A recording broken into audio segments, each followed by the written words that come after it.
Hey YouTube friends, my name's Kristen and this is my cathedral garden, and today we're talking about what we do about Santa Claus. Alright, come join us.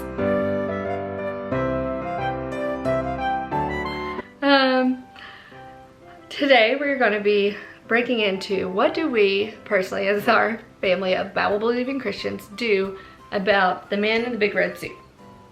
And don't you like this? I got this. I did not own one ugly Christmas sweater. Got it at the end of the season last year, probably in the middle of January, because they were just trying to get rid of them. So here is my festive wear. Okay, so before we get started, I have a few disclaimers. Are we Bible believing Christians? Yes. Do we believe in Jesus? Yes. Do we believe that he is the reason for the season? 100% yes. Okay, those are the disclaimers about me. Let me also make these disclaimers going forward. So number one is that if you do things differently, that is okay. Absolutely 100%. If you do not do Santa at all, totally okay. Love it. If you do Santa and you do it big, totally okay. Go for it. If you are somewhere in the middle and are kind of like, that's okay. Been there too. That's totally fine. It's a good place to be as well. So I would like to say that this is a no judgment zone, okay? So any comments, and I don't think there will be any, I mean, you guys, this YouTube community is like just the best. So, but anything that becomes like controversial or divisive or whatever, I'll take it down. So just be kind to others and listen to others, and hopefully that this does not turn into something crazy. I don't think it will. Like I said, you guys are amazing, but we're just gonna have that disclaimer there that if you do something different than I do, if you don't like what I do at all, not a big deal. Just say, okay, they do it different, and go on with your life. So all of that to say, here is what we do about Santa. Okay, this one piece of hair is driving me nuts. So for a while, when my kids were small, I'm talking like 3 kids that were 4 and under, I really worried about this. It was a big deal because I did not know what I wanted to do. Growing up, we did Santa and it was magical. I loved it. It was so much fun. We would write our little letters, and it wasn't like super duper just harped on to the nth degree, but we also did y'all ever do, what's it called? I'll link it below because I'm gonna butcher the name. Is it NORAD? But it's Santa Tracker. And it actually was a real thing that happened on accident. You can go look it up. I'll link it below. Super cool. But my mom found out about it, and of course this was when the internet first started being the internet, so it was so neat that we could track Santa and see where he was, and it was just fun, goofy things like that. But all that to say, we didn't make the reindeer food. We left out milk and cookies. The end. Santa, like every other probably 90s child out there. Fast forward to social media life of our generation now having kids and trying to figure out, and there are opinions, people, on what you should do or not do about Santa. Things where you may not have known that your classmates' family did not do Santa, you would know it now. So it became something that I was very nervous about, and I thought, oh no, what are we gonna do? So this was a big deal. The older my kids have gotten, the less of a deal that it has become. But I say that with a caveat. I say that because it has never been all about Santa, ever, in our house. Jesus is for sure front and center in Christmas, period. End of story, always has been. So for us, that wasn't the issue. It wasn't Santa or Jesus. It was Jesus. How much, if any, do we do Santa? Okay, always Jesus. Jesus was never in or out of the picture. And I feel like for a lot of Christian families, that's where they are. They're wondering what to do. And because they have these memories and they know that they love them and they know that it was so much fun for their parents. And so you want the whimsy for your kid, but you also don't, you also know the other side of people are saying, well, you're lying to your kid and this, that, and the other, XYZ.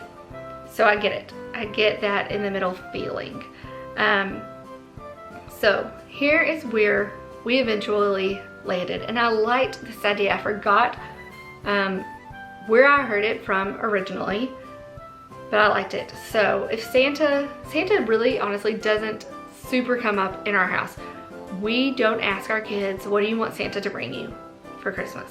We say, what do you want for Christmas? We don't harp on Santa. Santa's gonna do this, and Santa's watching you, and Santa's like this, all that, and the other. Now, we watch movies about Santa. We watch the Santa Claus. We watch Santa Claus is Coming to Town. We watch the fun movies. But from us to them, they are not hearing Santa, Santa, Santa, Santa, Santa all the time. So that, I think, is like the biggest factor, is that they don't even really, like, it doesn't register to them, in our home anyway. Now, do we have the questions? Yes. Yes, we do. So I'm gonna get to that. But I really think, honestly, that is where a lot of the issues can like be kind of stopped before they're even started, is if you just kind of don't talk about it. And not intentionally, it's just like, just a different way of vocabulary of using in your own home. So where we, I think, ended up landing was that we would say, if kids asked what Santa brought them on Christmas morning, or if they were asked what would Santa bring them, we said Santa brings stockings and Mom and Dad bring the presents. And there were two reasons for this. Number one, Mom and Dad work hard all year long. I don't want some other person getting the credit for the gifts. Number two, I also saw this, I saw it again this year, but I saw it going around where, especially if you have kids that go to school or go to other places, and they are saying everything they got for Christmas. I got an iPad, I got a four-wheeler, I got this. And they're in these places where these kiddos that maybe are in foster care and or just don't, you know, we all have varying income levels, and they're wondering why Santa brought this kid a four-wheeler and I got a book, you know, or I got, you name it. Why the discrepancy, Santa? And so by saying that Santa brought stockings, for us, kind of helped eliminate that, because everybody's, you know, and granted, you can stuff some really cool things into a stocking, but for the most part, when you're little, it just made it easier. And I was like, whoever told me that, I was like, that is genius, because you still get the magic, and yet you don't get the, well, why does he have this and I only get this type of deal, because then it makes more sense. Such and such mommy and daddy got her that, and this is what your mommy and daddy could do, and we're gonna be grateful, or, you know, whatever, however you want to approach that conversation. So that is an idea for what we do with Santa. So first of all, we don't talk about it very much. Second of all, Santa does not bring super big gifts in our own home. Like I said, if he does in yours, and that is so fun, go for it. I do not think you are any less of a Christian or any less of a parent or whatever for any of those things. And I'm gonna explain why here in just a second. We also don't say Santa is not real.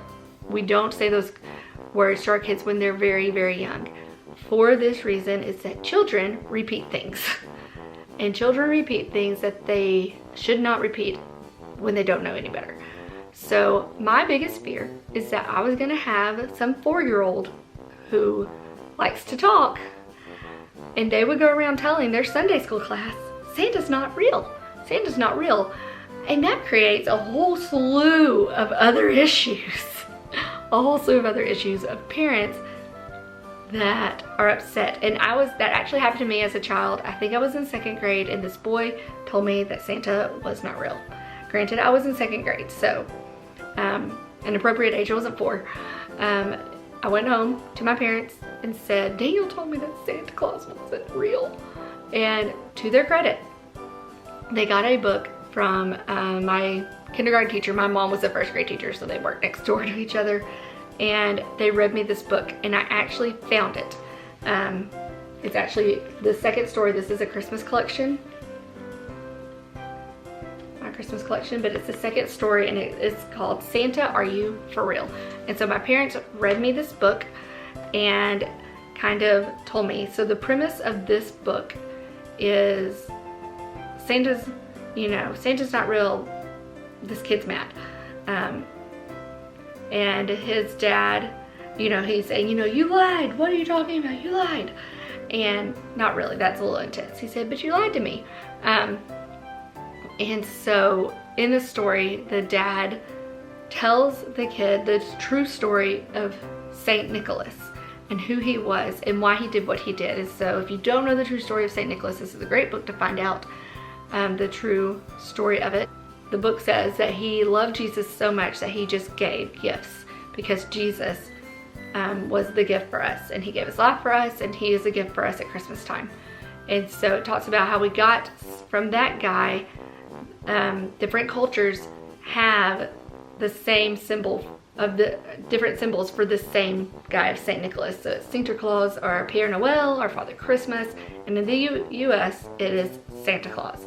And so it ends with basically when you see a Santa Claus, you, like in the mall or anywhere else, you can look at him and think about Saint Nicholas, who he represents, and why he represents him is because he loved Jesus so much that Jesus gave our gifts. So basically it's saying your parents didn't lie to you. Here is why they're doing what they're doing. And so my parents read me that book, and I was the oldest and I had a younger brother, and they said, okay, now you know that this is a fun secret and a fun game that we get to play, but Adam doesn't. So you get to help us this year. So don't go telling Adam, and you don't need to go tell any of your friends. And you just get to play along like a grown-up. And I felt so big. I was not mad. I felt like a grown-up, and I got to play along, and I played it up. So maybe if you're struggling on how to tell your kid if Santa Claus is real or not, I would recommend this book. It is Santa, Are You For Real? And you can get it just as a standalone book. And it is by Harold Myra. There you go. It is good. It's written in like a poetry setting. It rhymes. Poetry pattern. So, the illustrations are precious. Tells a story about St. Nicholas. It is really, really good. So that is why we don't, until they're old enough to know to not just go and blab it somewhere, we don't say Santa Claus isn't real just across the board, because I don't want my kiddo to be the one that causes anything for any other family. That ruins, because some families might do Santa really big, and I don't want to ruin that for them. So that is kind of where we have landed. Here is, and here's where I get into the whimsy and why I don't think it is necessarily bad to do Santa or unchristian or anything like that. It was so funny. I have in a group text with these girls from my church, and one of them sent out an article, and it had to deal with a parent asking John Piper what Christian parents should do about Santa. Now I'm going to paraphrase this, but I'm going to link the article down below so you can just go and view it for yourself and get like the straight facts. So the parent basically asked, what are Christian parents to do about the whole Santa Claus issue?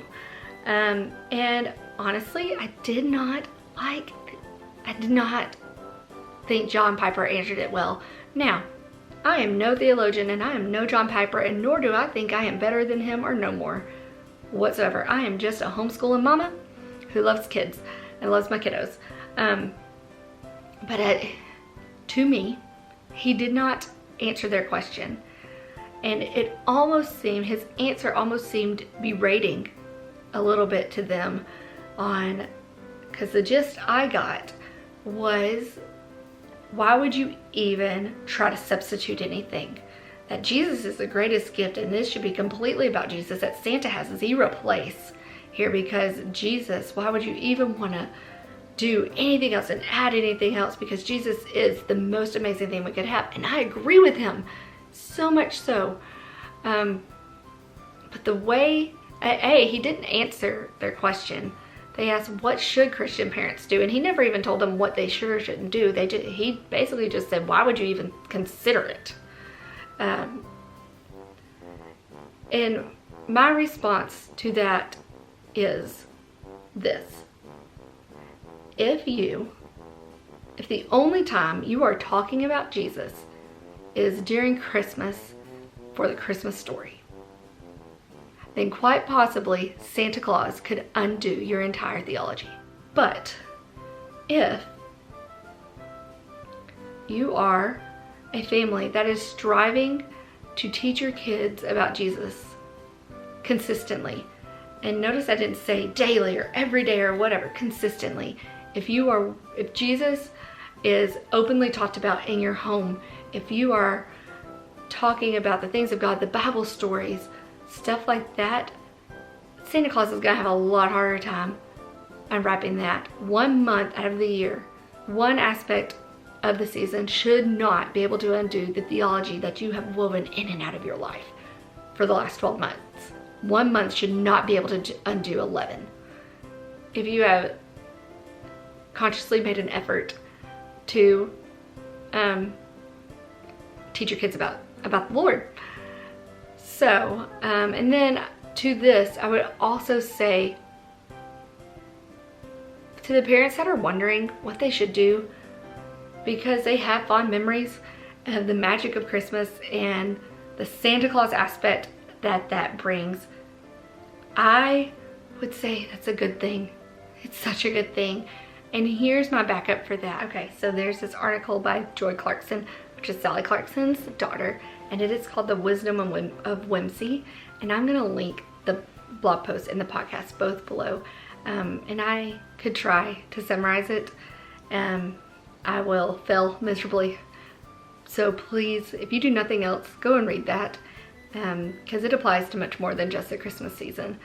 But in it, she talks about why the world needs whimsy, why it's good. And one of the quotes she actually starts out with is by a man named G.K. Chesterton. I don't deny, he said, that there should be priests to remind men that they will one day die. I only say that at certain strange epochs, it is necessary to have another kind of priest called poets, actually to remind men that they are not dead yet. So in a heavy, difficult world, what wisdom is there in taking things lightly? That was the question that she had at the beginning of the post. It says, and she goes through and she tells us some of the reasons why whimsy is good. So whimsy helps us recognize the intrinsic goodness of life, which energizes us to protect that goodness. And she talks about G.K. Chesterton, and one of the best quotes in the whole thing. I mean, it's chock full of them. I could read quote after quote. He said this: because children have abounding vitality, because they are in spirit fierce and free, therefore they want things repeated and unchanged. They always say, do it again. And the grown-up person does it again until he is nearly dead. For grown-up people are not strong enough to exult in monotony, but perhaps God is strong enough to exult in monotony. It is possible that God says every morning, do it again, to the sun, and every evening, do it again, to the moon. It may not be automatic necessity that makes all daisies alike. It may be that God makes every daisy separately, but has never gotten tired of making them. It may be that he has the eternal appetite of infancy, for we have sinned and grown old, and our Father is yet younger than we. So obviously this is very philosophical things. He also says, fairy tales say that apples were golden only to refresh the forgotten moment when we found out they were actually green. They make rivers run with wine only to make us remember that for one wild moment that they run with water. So it's full of those kinds of things. Whimsy turns the world upside down so we can love and cherish it when it is turned right side up. Without whimsy, we don't have great books. We don't have Tolkien. We don't have the Chronicles of Narnia, Harry Potter. I mean, all of these things, the world needs whimsy. And so if a fun fairy tale for one part of the year, to me, it doesn't break my theology that I've woven into every aspect of our life for the last 11 months. And for those who are just wanting to do it right, just to get it right, I get that. Oh, I get that. Who are wanting to have the magic, but also wanting to make sure that that their kids are going to get Jesus. Give Jesus by the heaping spoonfuls. But know that creating whimsy for your kid is good too. It's so good. It's so good. They need it. This world needs it. This world craves it. And so that is kind of where I've just come to rest, and just where I feel comfortable for our family right now in this season. Now, as always, things are subject to change, but I've kind of tried to just let go of those things. It's not as much of an anxiety inducer for me anymore. And so I pray that this has been maybe helpful for you. Maybe it has made things muddier. I hope not. So just let me know what you think in the comments below. Where have you fallen in the whole Santa category? I know that there are things all across the board, and feelings. There are apparently big feelings with Santa. So I ask just for kindness towards me, towards others. And yeah, I appreciate you being here so much. If you have liked this video, give me a thumbs up. And if you wouldn't mind, if you would like to, please subscribe, because it totally helps us smaller channels out, as I've told you and you will know. All right, until next time. Bye, guys.